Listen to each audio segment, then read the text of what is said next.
In the Women of NASA kit, LEGO has decided to highlight some of the lesser-known pioneers and heroes of the spatial exploration industry. For starters, we have Margaret Hamilton. Back in 1959, she was writing code for weather prediction and air defense systems at a time when most people didn't even know how to use a computer. She was later contracted by NASA to develop the flight control systems for the Apollo 11 lunar lander. To do so, she led a team of software engineers who developed a system that was so reliable it was reused in both the Skylab space station and the space shuttle. For her pioneering work on computer sciences, she was awarded NASA's Exceptional Space Act Award in 2003 and the Presidential Medal of Freedom in 2013. Next, we have a pair of astronauts.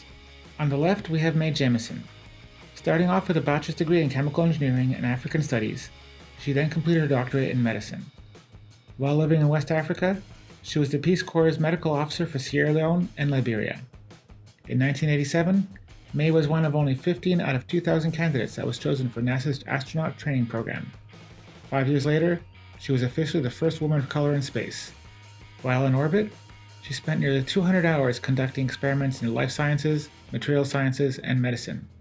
Back on Earth, Mae founded an international space camp, started 2 technology companies, was an environmental studies professor, and is presently leading the 100-year Starship program.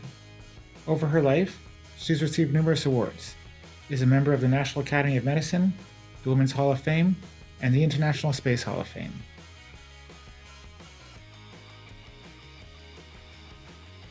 To the right of Mae, we have Sally Ride.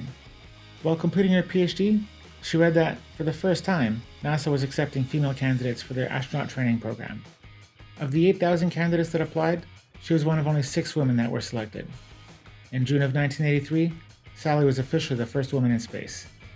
While in orbit, she completed the very difficult task of capturing a satellite that was hurtling around Earth with the Canadarm. Her accomplishment made her a symbol of women's ability to break barriers and was an inspiration to many young girls that used her as a role model. Although she passed away in 2002, she was posthumously awarded the Presidential Medal of Freedom.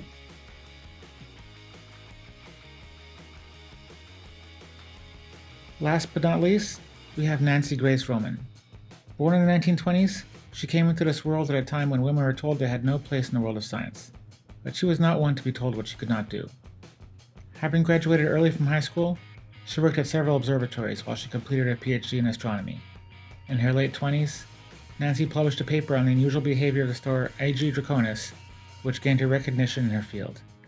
While working at NASA, she was the chief of astronomy for the Office of Space Science and was the first woman to hold an executive position at the agency.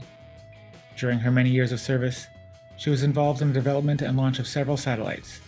She is most famously known for her work on the Hubble Space Telescope, to which she was known to many as the Mother of Hubble.